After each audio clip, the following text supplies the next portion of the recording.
बंगाल के रानीगंज से बड़े पैमाने पर कोयले की तस्करी की जा रही है। रानीगंज से अवैध कोयला लदे दर्जनों ट्रकों को झारखंड के रास्ते बिहार और यूपी भेजा जा रहा है। जामताड़ा पुलिस ने अवैध कोयला से लदे 6 ट्रक को जब्त किया है। कोयले की तस्करी में झारखंड, बंगाल, बिहार और यूपी के कई कुख्यात कोयला तस्कर शामिल हैं। बंगाल से अवैध कोयला लदे ट्रकों को झारखंड के थाना क्षेत्रों से सुरक्षित निकालने के एवज में हजारों लाखों रुपए वसूले जा रहे हैं। झारखंड पुलिस के अधिकारियों के नाम पर लाखों की उगाही हो रही है। ये पूरा कारोबार यादव जी के नाम के बैनर तले चल रहा है। बंगाल का लाला और अनूप मांझी, गिरेंद्र सिंह, जगदीश तिवारी, अल्लाह रखा, अग्नि सिंह, कुंठा यादव, चित्रंजन, अमर मंडल सहित कई कोयला तस्करों के नाम इस तस्करी गिरोह में होने की बात सामने आई है। जामताड़ा पुलिस के जब्त किए ट्रकों से संबंधित मामलों को रफा दफा करने का खेल भी शुरू हो गया है।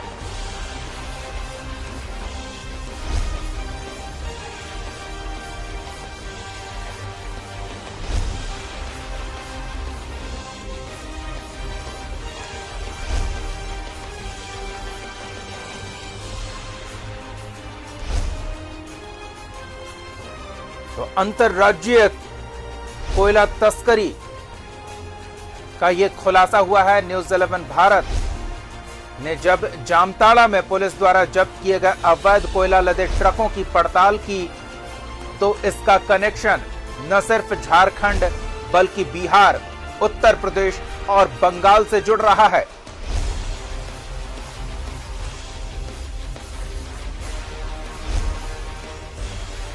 और क्या जानकारी मिल पा रही है, जानते हैं अपने संवाददाता महावीर से।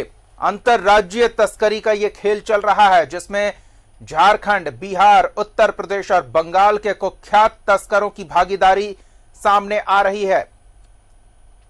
हमारे संवाददाता अधिक जानकारी के साथ जुड़ रहे हैं। जी बताएं, जामताड़ा पुलिस ने जब इन ट्रकों को पकड़ा और इनकी पड़ताल की जा रही है तो कई राज्यों के तस्करों की संलिप्तता सामने आ रही है, क्या है ये पूरा मामला महावीर? जी, बंगाल के रानीगंज से बड़े पैमाने पे अवैध कोयले की तस्करी का खेल शुरू किया गया है और इस मामले में जामताड़ा पुलिस ने 6 ट्रकों को जब्त किया है, जिसमें 5 ट्रकों के चालक कागजात लेके भाग गए, कारण कि सभी ट्रकों पे फर्जी कागजात थे। एक ट्रक का चालक गिरफ्तार किया गया है जिसके पास न्यू रॉयल इंटरप्राइजेज कंपनी का कागजात मिला है। वो भी पूरे जो आसनसोल का बताया जाता है, लेकिन वो भी पूरी तरह से फर्जी होने की संभावना व्यक्त की जा रही है। आपको बतला दूं कि बंगाल के रानीगंज से बड़े पैमाने पर कोयले की तस्करी जो होती है वो लगातार जारी है, लेकिन इस बार चुनाव के समय सरकार को बदनाम करने के लिए इस तरह का खेल फिर से शुरू किया गया है। और जो झारखंड में सबसे बड़ा सवाल है कि बंगाल से जो अवैध कोयले के ट्रक आ रहे हैं उसको झारखंड एंट्री किसके इशारे पे मिल रही है। और ये भी सूत्र बतलाते हैं कि झारखंड के बड़े बड़े अधिकारियों और पुलिस अफसरों के नाम पर भी लाखों रुपया रोजाना वसूला जा रहा है। आखिर कौन है वो लोग जो इस तरह अधिकारियों को बदनाम करके उनके नाम से लाखों रुपए की वसूली कर रहे हैं, इसका खुलासा होना बहुत जरूरी है। और जो सूत्र बतला रहे हैं कि बंगाल से झारखंड के धनबाद जिला के मैथन, निरसा, गोविंदपुर, पूर्वी टुंडी, रामपुर होते हुए जामताड़ा, देवघर, चकाई होते हुए सब बिहार और उत्तर प्रदेश कोयला भेजा जा रहा है। और इसके अलावा दूसरा रूट भी इन लोगों ने तैयार किया है कि अगर एक रूट में परेशानी हो तो दूसरा रूट तैयार है। उस रूट में भी धनबाद जिला के मैथन, निरसा, गोविंदपुर, बरबड्डा, राजगंज, तोपचाची होते हुए फिर गिरिडीह जिला जाते हैं। गिरिडीह जिला के निमिया घाट, डुमरी, बगोदर होते हुए फिर हजारीबाग जिला आते हैं। गोहर, बरकटा, बहरी, चौपारण होते हुए बिहार और उत्तर प्रदेश में जा रहे हैं। और इस पूरे तस्करी में झारखंड के तो कोयला तस्कर शामिल है ही, बंगाल, उत्तर प्रदेश और बिहार के कई कुख्यात कोयला तस्कर भी शामिल है। और एक बात जो सामने आ रही है, कोयला तस्करों के द्वारा इस बात को भी फैलाया जा रहा है कि ये जो जितना बिल्कुल महावीर, आप हमारे साथ बने रहिए। जामताड़ा एसपी दीपक कुमार सिन्हा जी जुड़े हुए हैं। दीपक जी, स्वागत है आपका न्यूज़ 11 भारत पर।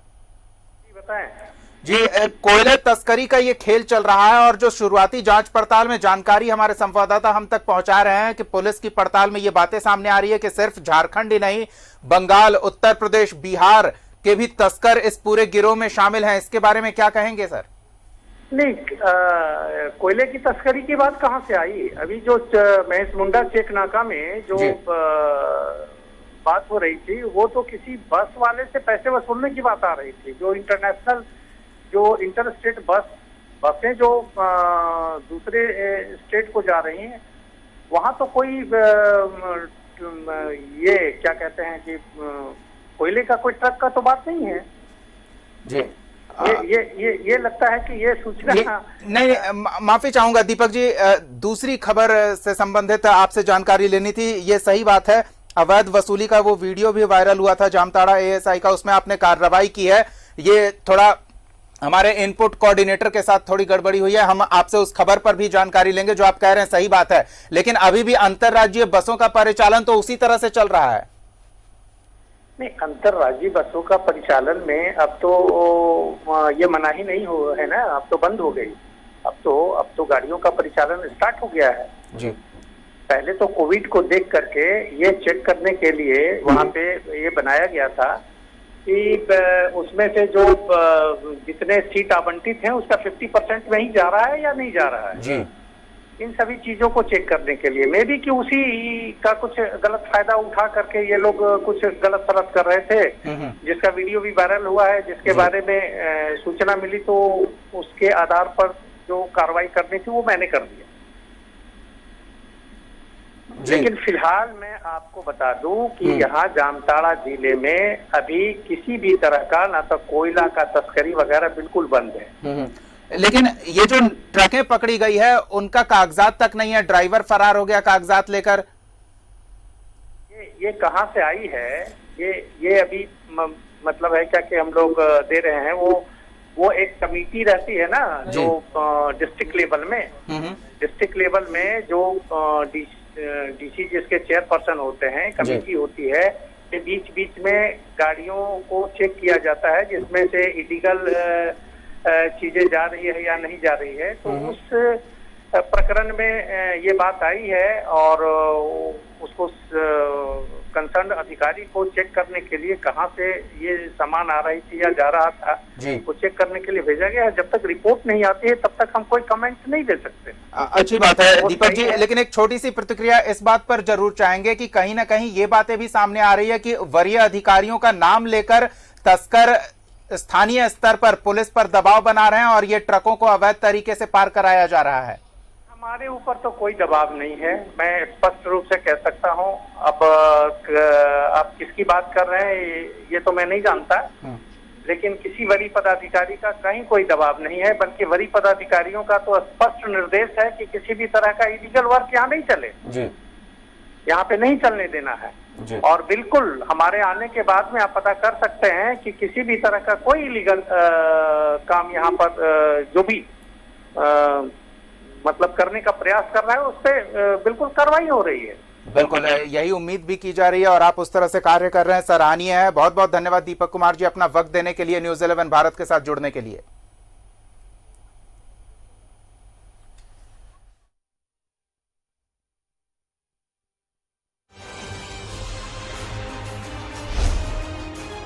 हड़ताल में जुटा हुआ है और अगर इस तरह की कोई बात सामने आती है तो उन लोगों को चिन्हित किया जाएगा, उनके खिलाफ कड़ी कार्रवाई की जाएगी। आश्वस्त कराया जा रहा है वरीय अधिकारियों द्वारा कि जिले में सीमा से इधर या उधर अवैध तरीके से कोई भी काम होने की अनुमति नहीं दी जा सकती है और उस पर सख्ती बरती जा रही है। हमारे संवाददाता महावीर जुड़े हुए हैं, उनसे थोड़ी और जानकारी इस बारे में ले लेते हैं। महावीर, जिस तरह की बातें सामने आ रही है, पुलिस अधिकारी दावा कर रहे हैं कि कोई काला कारोबार किसी भी तरह का न उनके क्षेत्र में हो रहा है, न उनके क्षेत्र से होकर आने जाने दिया जा रहा है। इसके बारे में क्या जानकारी मिल रही है? जी, इसका खुलासा ही तब हुआ है जब 6 ट्रकों को रोका गया जी, और जो सभी ट्रकें हैं उससे चालक भाग चुके हैं, ऐसा सूत्रों का कहना है। अब पुलिस उसमें क्या कर रही है अपने स्तर से, अपने तरीका से कोयला तस्करों की जानकारी ले रही है, इसकी जानकारी भी मिली है। और गोपनीय स्तर से जो जामताड़ा पुलिस है वो तस्करों का नाम जानने का प्रयास कर रही है, कौन तस्करी में लिप्त है ये पहचानने का प्रयास कर रही है। लेकिन जो वहाँ से गाड़ियां गुजर रही है उसकी जानकारी वरीय पदाधिकारी को नहीं होती है। जो छोटे अधिकारी, छोटे कर्मचारी होते हैं, जो पुलिसकर्मी होती है, उनकी मिलीभगत से इनकार नहीं किया जाता था, कारण कि इतने बड़े पैमाने पे इतने रोजाना गाड़ी गुजर रही है और वो बंगाल के फर्जी पेपर पे गुजर रही है, तो ऐसी गाड़ियों की जांच होनी जरूरी है। और जामताड़ा एसपी की बात पर भी हम विचार कर सकते हैं कि जामताड़ा एसपी का ये जो कहना है कि उनके इलाके से कोई भी अवैध गाड़ियां नहीं गुजर रही है, इसकी जानकारी एसपी जामताड़ा को नहीं है। लेकिन जो 6 गाड़ियां रोकी गई हैं जिनकी जांच की जा रही है, वो 6 गाड़ियां बंगाल के रानीगंज से लादी गई थी और उसके चालक वहां से फरार हो चुके हैं। अगर गाड़ी में कागजात सही थे, कोयला सही थे, तो चालक कागजात लेकर फरार क्यों होते, ये बहुत बड़ा सवाल उठता है। और जो सूत्र बतलाते हैं कि जो कोयला तस्कर है, बंगाल के जो नामी कोयला तस्कर है, झारखंड के नामी कोयला तस्कर है, बिहार के नामी कोयला तस्कर है, उत्तर प्रदेश के तस्कर है, उन लोगों का एक सिंडिकेट काम कर रहा है। और वो सिंडिकेट को हरी झंडी कहाँ से मिली, कैसे मिली, ये भी एक जांच का विषय है। बिल्कुल, महावीर, पुलिस भी इस मामले की पड़ताल कर रही है। वरीय अधिकारी ने बातचीत में हमसे कहा है, तो आप भी थोड़ी नजर बनाए रखें क्या जांच पड़ताल में निकलकर सामने आता है, और थोड़ी अपने स्तर से भी इसकी छानबीन करें कि आखिर ये चल क्या रहा है। क्या वाकई पुलिस के वरीय अधिकारियों के नाम का दुरुपयोग कर रहे हैं तस्कर, या फिर ये कुछ और गड़बड़ झाला है। धन्यवाद महावीर इन तमाम जानकारियों के लिए।